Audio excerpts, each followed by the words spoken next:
This video shows you how to solve word problems using tape diagrams and fraction by fraction multiplication. Milo puts 1/4 of his lawn mowing money in savings and uses half of the remaining money to pay back his sister. If he has $15 left, how much did he have at first? We're going to use two tape diagrams to solve this problem. Here's what I'm going to start with. I'm going to start with my first tape diagram where I don't know how much money we start with, but I do know that a quarter, 1/4, is already going to savings, and then I have the remaining part. And then what I'm going to do is I'm going to split the remainder into a new tape diagram. And this tape diagram I'm going to split into two pieces. And the reason I do that is because I know that half of it goes to his sister. And when I look at this, it says he has $15 left, which tells me that this last section is $15. Now, if the section on the right here is $15, and that's half, and he gives half to his sister, that tells me that he gave his sister $15. So the entire remaining section is $30 when I add the two pieces together. Now, looking at my savings, I have 1/4, which also means that what's remaining is 3/4.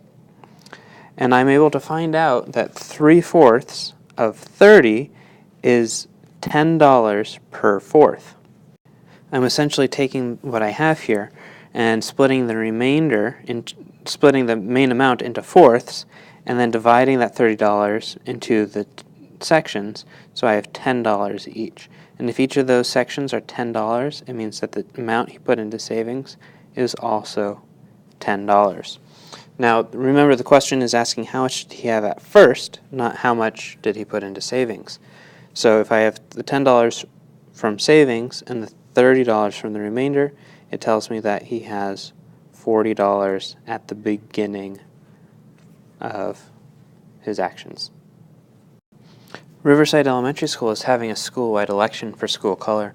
5/8 of the votes are for blue, 5/9 of the remaining votes are green, and the remaining 48 are red. How many votes are blue and how many votes are green? Use two tape diagrams to solve this problem. Okay, here's how I set up the problem. I have the total number of votes. Again, I don't know how many. I do know that 5/8 are blue and that the remainder are 3/8 of the total. When I split the remainder, I see that 5/9 are green and 48 are red. Now, one of the important things that I need to do is I need to see what fraction of the remainder are red, and I see that there are 4/9. And when I do that, I can see that 1/9 would be 12 votes. And after I've determined that 1/9 is 12 votes, I can see how many votes are for green and then split it down from there. So what I can do is then 5 times 12, which tells me there are 60 votes for green, for a total of 72 votes being non-blue. And then if I divide that by 3, I see that there are 24 votes, which are 1/8 of the total amount of votes. And then I can take that 24 and multiply it by 5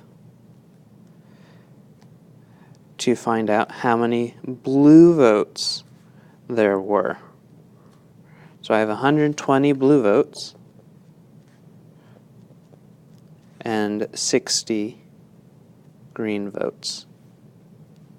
If I add that together, I see that there are 192 votes total, assuming that each student has only one vote.